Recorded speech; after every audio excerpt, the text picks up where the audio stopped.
Vamos ahora en vivo hasta la presidencia del Consejo de Ministros. Conferencia allí con el Premier. Desde el lugar nos informa Eduardo Alegría. Ministros, viendo los temas de facultades ha terminado delegadas. la sesión del Consejo de Ministros. En estos momentos da conferencia de prensa el titular de la PCM, Fernando Zavala, acompañado del ministro del Interior, también del ministro de Economía. Escuchemos. Hemos recibido en el Consejo de Ministros al gobernador regional de Piura, Reinaldo Gilbeck, quien nos ha presentado un informe sobre la macrorregión norte. También hemos tenido una presentación de la ministra de Desarrollo e Inclusión Social sobre la cruzada nacional que vamos a iniciar para la reducción de la anemia. También recibimos un informe de parte del Ministerio de Agricultura sobre la problemática y estrategia contra el estrés hídrico. Y finalmente, como les había mencionado, tuvimos la aprobación de un paquete de decretos legislativos en materia de reactivación económica y formalización y seguridad ciudadana.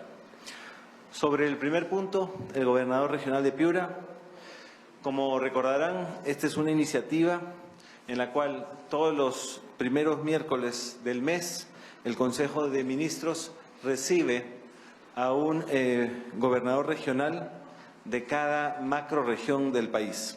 En este caso tuvimos al gobernador regional de Piura, Reinaldo Gilbeck, quien nos presentó un informe sobre la macrorregión. Quiero resaltar que esta participación mensual de gobernadores es una práctica que hemos iniciado, es la segunda oportunidad que tenemos un gobernador regional y ayuda a complementar las reuniones de los GORE ejecutivos que tenemos cada 2 meses con los gobernadores regionales y permite seguir teniendo esa relación fluida y productiva con los gobernadores regionales. Segundo tema, la Cruzada Nacional para la Reducción de la Anemia. La ministra de Desarrollo e Inclusión Social hizo la presentación sobre la Cruzada Nacional. La lucha contra la anemia es uno de los principales objetivos de este gobierno. Es un problema, como ustedes saben, que afecta a 43 de cada 100 niños en el Perú, entre las edades de 36 meses y los 6 años. La anemia en menores de 3 años afecta severamente el desarrollo cognitivo y las posibilidades de desarrollo futuro de nuestros niños. Por eso reducirla tiene que ser una política de Estado. La Cruzada Nacional, propuesta por la ministra Aljovín, supone un abordaje multisectorial a este problema a través de la plataforma del CIAS, que es el Consejo Interministerial de Asuntos Sociales. Y también es una cruzada que va a involucrar a los gobiernos regionales y locales, así como al sector privado. Tercero, hoy día revisemos la situación hídrica del país, la situación de estrés hídrico. Recibimos el reporte del Ministerio de Agricultura que dio un detalle sobre la situación actual, así como la estrategia para enfrentar dicha situación. Estamos monitoreando esta situación muy de cerca. Hemos tomado la decisión en una norma que ha salido publicado el día de hoy. Hemos declarado emergencia por inminente déficit hídrico a un total de 17 regiones del territorio nacional.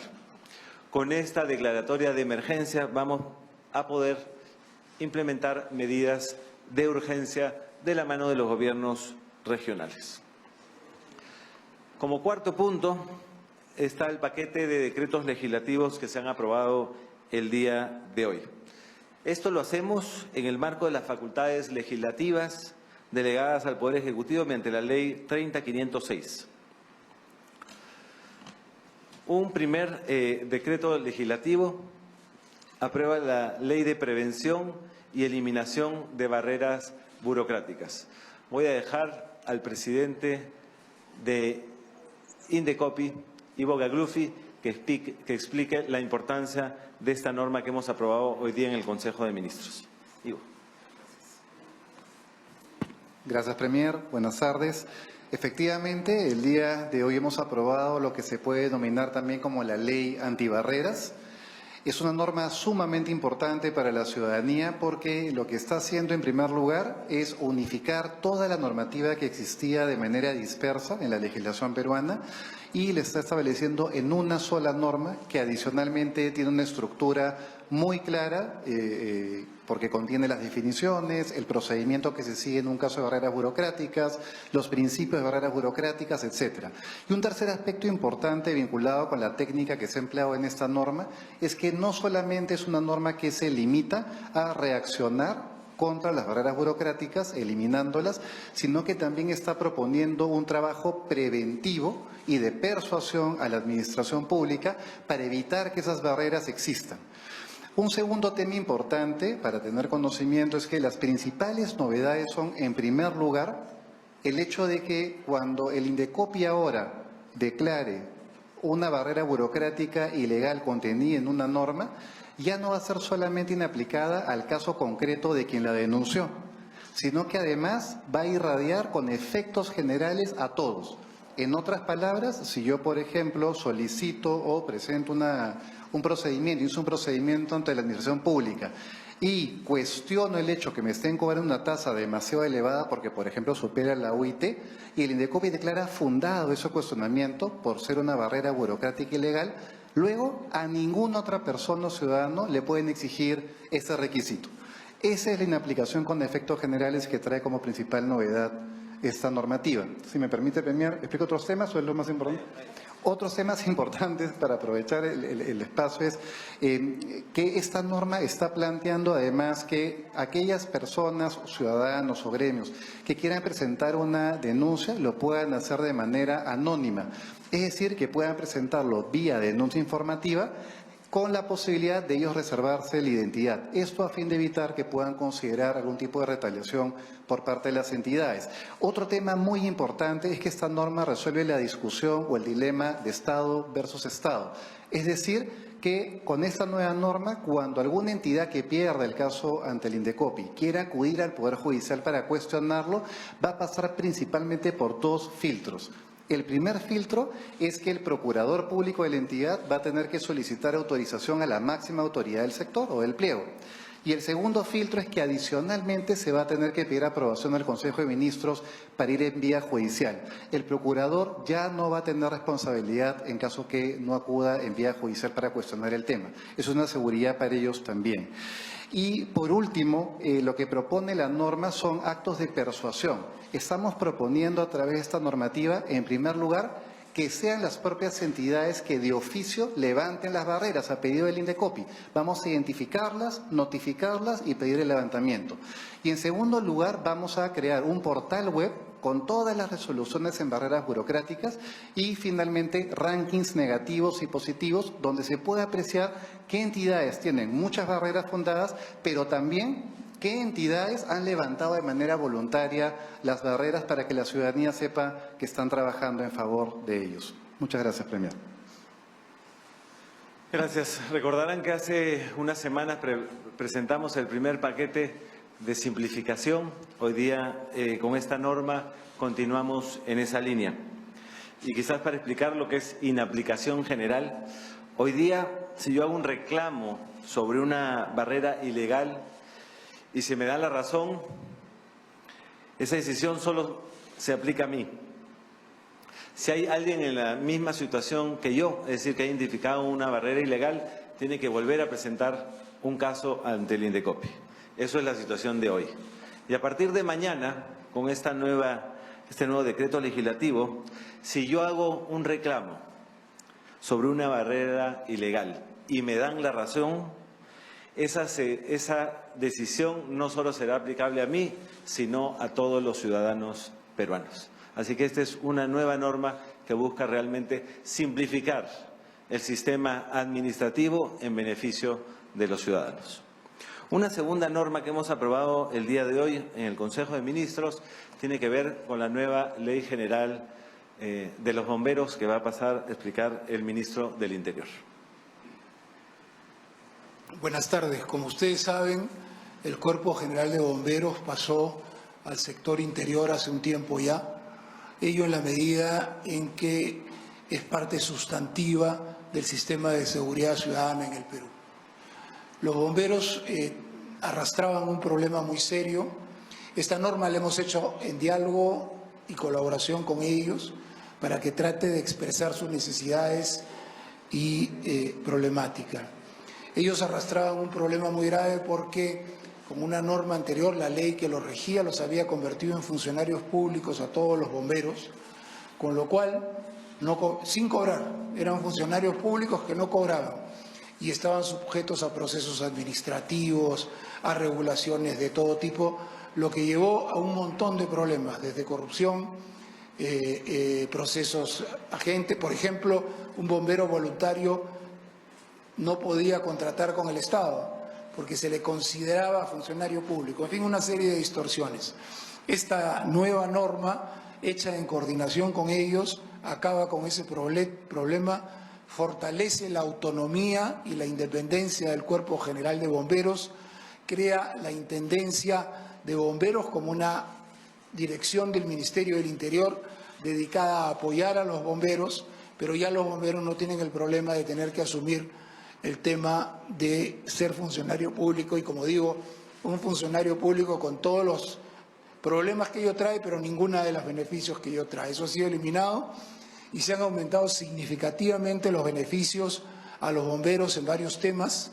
Se ha aumentado la pensión de gracia, se ha establecido una compensación económica en caso de accidentes o fatalidades de mucho mayor cuantía y se ha eliminado cualquier posibilidad de discriminar a un bombero por su condición para obtener un préstamo, para obtener un seguro de vida. Se ha ratificado que pueden ser atendidos por el Seguro Social hasta su recuperación completa en el caso de accidentes y se ha ratificado que si no tienen otro seguro tienen derecho al SIS, entre otras medidas a favor de los bomberos. Eso es. Gracias, ministro. Y finalmente hemos aprobado 3 decretos legislativos relacionados al sector economía y finanzas, que tiene que ver con reactivación económica y formalización. Ministro. Gracias, Premier. Bueno, hemos aprobado los 3 primeros decretos legislativos concernientes a la parte de impuestos. El primero tiene que ver con el sistema que perfecciona los regímenes especiales de devolución de impuestos que generan las ventas. Hemos facilitado el régimen especial de recuperación anticipada, el régimen íntegro tributario y lo más importante es que hemos dado un beneficio para las pequeñas y medianas empresas para que puedan obtener recuperación anticipada, devolución de su IGB, siempre y cuando realicen compras de bienes de capital. La idea es de que las pequeñas y medianas empresas tengan un incentivo a capitalizarse. En segundo lugar, hemos aprobado el decreto de sinceramiento de deudas. Como ustedes recuerdan, el Congreso nos dio facultades para el fraccionamiento y extinción de deudas de la pequeña y mediana empresa, aquellas empresas que facturen 2.300 UITs o menos. Para la pequeña mediana empresa que tengan deudas de 1 UIT o menos, se les va a extinguir la deuda y aquellas, el resto de las empresas, mientras mayor sea su deuda, menor es el descuento que se les hará. Por ejemplo, a la empresa que tenga deudas de más de 2.000 UIT se les dará un descuento de 50%, entre 100 y 2.000, 70%, y de 0 a 100, 90%. La idea es que las pequeñas empresas tengan un sinceramiento de sus deudas y de esta manera beneficiar a las pequeñas empresas. Por último, también hemos hecho modificaciones al impuesto a las personas naturales. Como ustedes recuerdan, el Congreso nos dio facultades para permitir la deductibilidad de ciertos gastos con la idea de estimular el mayor uso de las facturas y también estimular el mayor cumplimiento en el IGB. lo que está permitiendo esta norma es gastos en alquileres, intereses de créditos hipotecarios para la primera vivienda, honorarios profesionales de médicos y odontólogos, servicios profesionales que generen rentas de cuarta categoría y aportaciones de salud.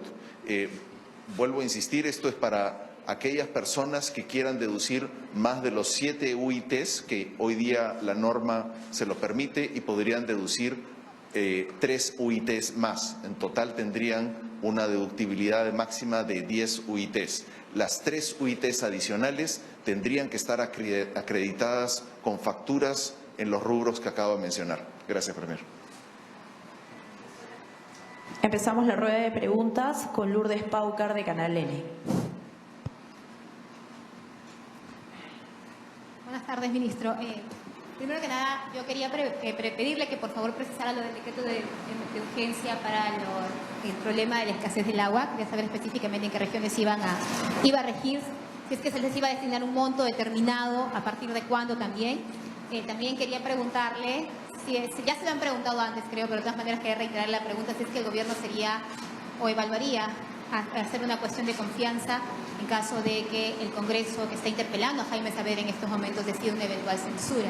Y finalmente, ¿qué opinan de lo que han dicho algunos congresistas que lejos de destacar los resultados de la prueba PISA, la han calificado de psicosociales, en el caso de Galarreta o Bamba, como lo ha llamado el legislador Mauricio Müller, ¿no?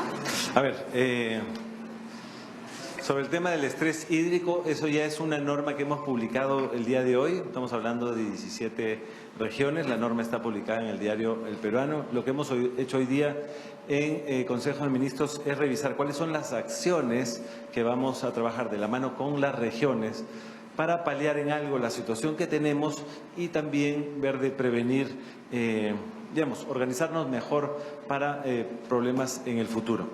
Hoy estamos destinando alrededor de 52 millones de soles a través del Ministerio de Agricultura, justamente para trabajar de la mano con las regiones y llegar sobre todo al sector agricultura, que es el que más se ha visto afectado. Sin embargo, también hemos visto algunas medidas que se pueden hacer a través del Ministerio de Vivienda y Saneamiento, por ejemplo, con el concepto de mejor utilizar el recurso hídrico.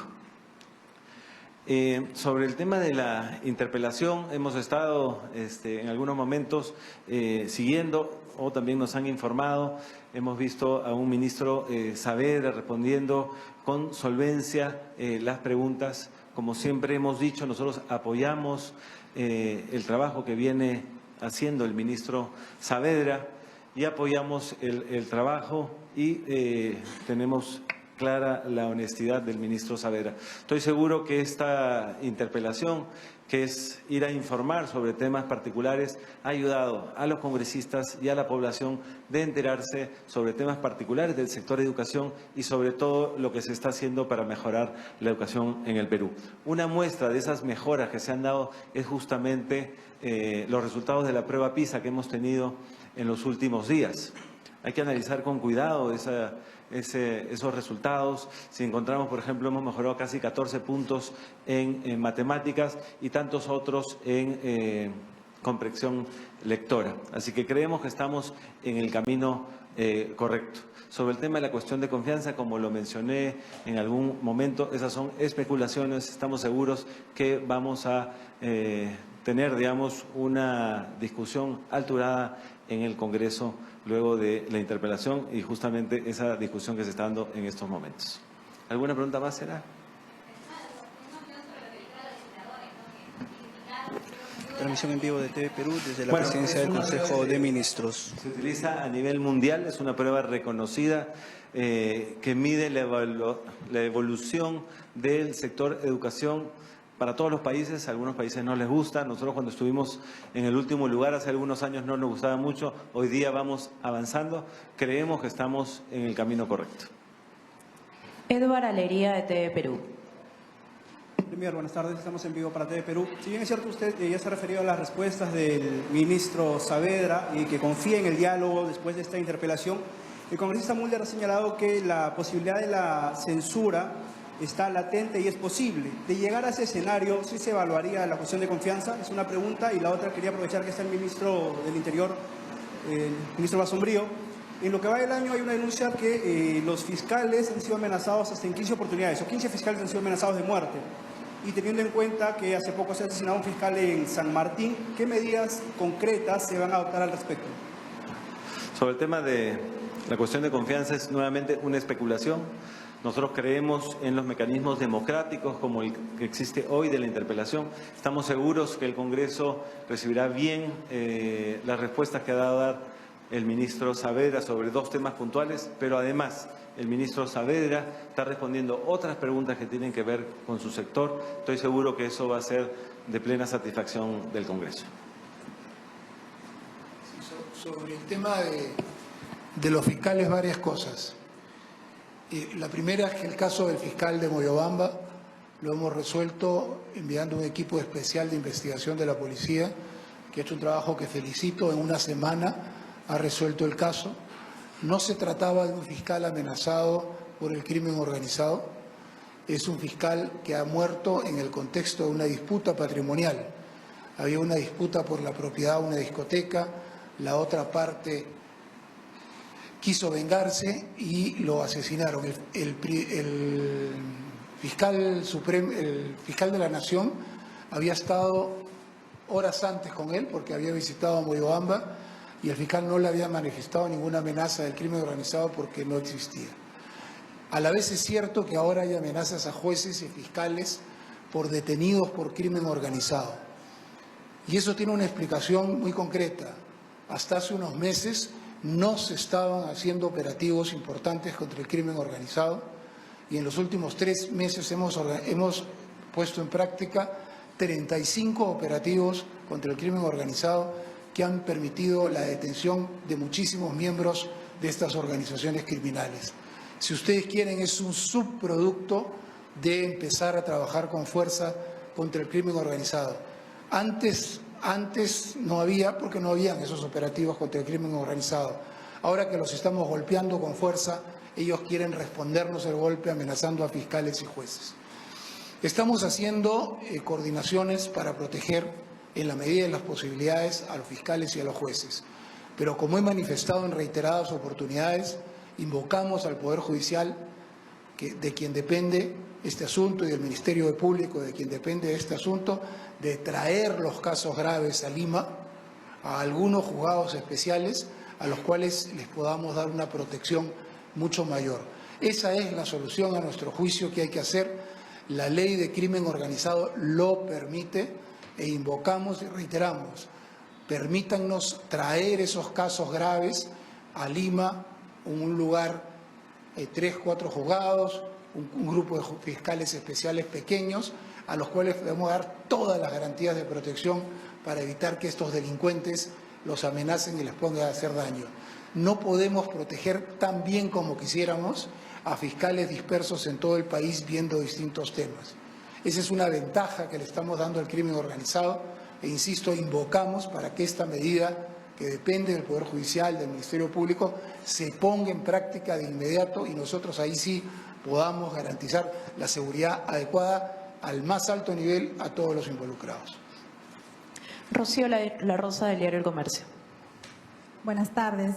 Primer ministro, la primera pregunta que quiero hacerle es, teniendo en cuenta que ustedes pidieron facultades legislativas para poder designar al Procurador General, se ha aprobado en el Congreso, en la Comisión de Constitución, que sea el propio Congreso el que elija al Procurador General en base a una terna que proponga el Ejecutivo. De aprobarse esto en el Pleno, ¿ustedes como Ejecutivo observarían esta norma? Lo segundo, ¿considera usted que fue un error que el congresista Carlos Brus solicite seguridad de la policía para la inauguración de un restaurante, de su negocio privado? Y en tercer lugar, permítame, quería saber sobre lo que se ha anunciado esta tarde, ¿cuándo es que se estaría promulgando la ley en favor de los bomberos y los decretos de reactivación económica, cuándo es que saldrían también? Gracias. A ver, sobre el primer tema, no he revisado la redacción de la ley. Sin embargo, eso todavía está a nivel de Constitución, tenemos que ver todavía la discusión del Congreso. Nosotros sí tenemos, habíamos pensado, digamos, en otra forma de legislar en esta materia, pero bueno, lo analizaremos y nos pronunciaremos en el momento pertinente. Dos, el mismo congresista Bruce lo mencionó, él consideró un error esa solicitud, ya se pronunció al respecto y nosotros, digamos, en el momento que esa solicitud llegó a la comisaría, a la región respectiva, digamos, no se tramitó. Tres, ¿cuándo se van a publicar? La ley de barreras burocráticas, la ley sobre el Cuerpo General de Bomberos y los tres decretos legislativos que ha mencionado el ministro de Economía y Finanzas se van a publicar el día de mañana. Juan Carlos Portilla, de ATV. El TIN ahora. De Latín. Cambiado de... Premier, ¿cómo está? Buenas tardes. Quería saber sobre el tema de eliminación de barreras burocráticas. Se ha dicho, bueno, vimos un video de usted rompiendo un DNI que ya nos iba a exigir, me parece muy bien. ¿Es sobre, digamos, empresas públicas o municipalidades? O sea, ¿tiene que ver con el Estado o también atañe al sector privado? Gracias por la pregunta. Los casos de eliminación de barreras burocráticas tienen que ver con costos, prohibiciones, requisitos, etcétera, impuestas por las entidades que forman parte de la administración pública. Ellas son las partes que vienen a ser las denunciadas en este tipo de casos. No sé si esa es la pregunta puntual que usted tenía al respecto. Si el ciudadano identifica barreras en bancos. No.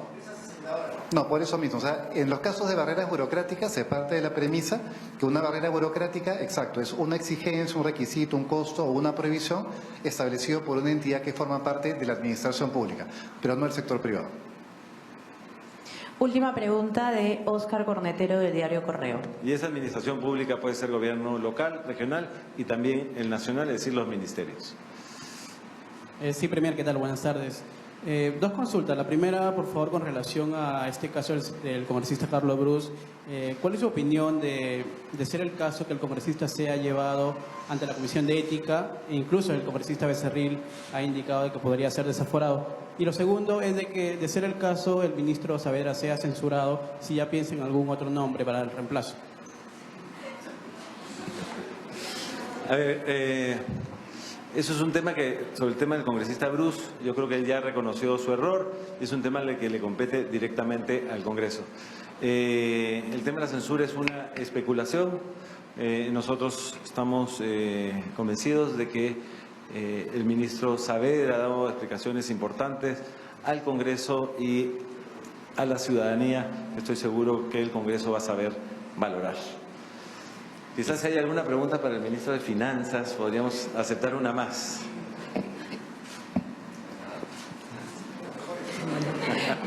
Muchísimas gracias a todos por su Ha asistencia. culminado la conferencia de prensa del titular de la presidencia del Consejo de Ministros, acompañado de algunos miembros del gabinete.